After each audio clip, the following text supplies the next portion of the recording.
Le sujet que je propose aujourd'hui est un sujet très sérieux puisque je vais vous parler de comment on peut empêcher le harcèlement en travaillant dès la maternelle. Harcèlement, c'est un mot qui fait très peur. Et il fait peur tant qu'on pense qu'on est impuissant pour lutter contre ce harcèlement.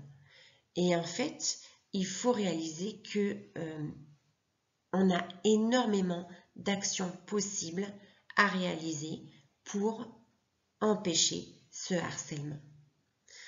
Voici ce que je propose, 3 stratégies utilisant 3 leviers différents pour pouvoir faire de la prévention dès la maternelle et lutter contre le harcèlement scolaire.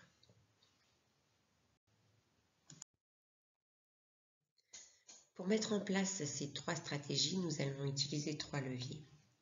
Le premier levier va nous permettre de fixer les bases d'un environnement sécuritaire pour tous. C'est le levier de l'école.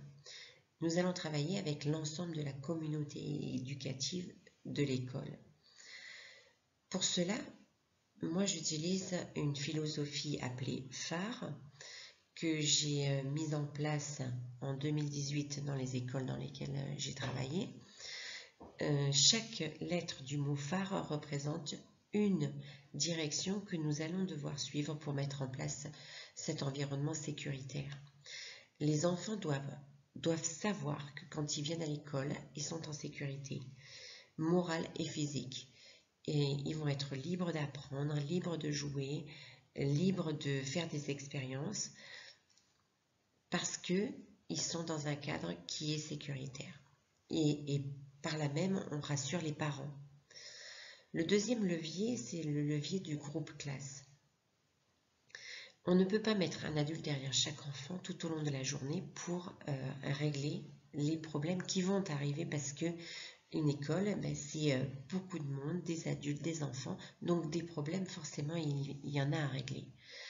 Donc, comme on ne peut pas mettre un adulte derrière chaque enfant, il va falloir développer cette conscience collective et développer l'empathie au niveau du groupe classe.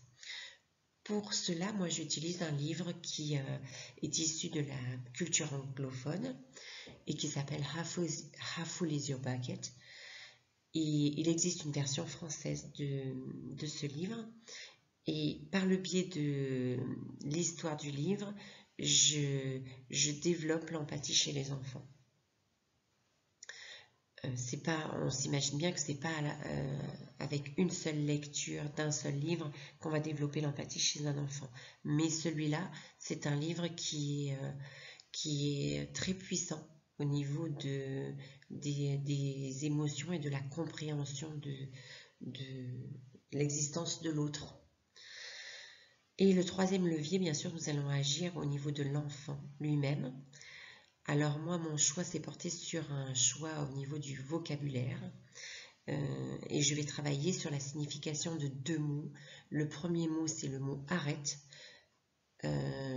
J'utilise un livre que j'ai écrit pour faire comprendre aux enfants ce que veut dire le mot « arrête » et comment on peut l'utiliser.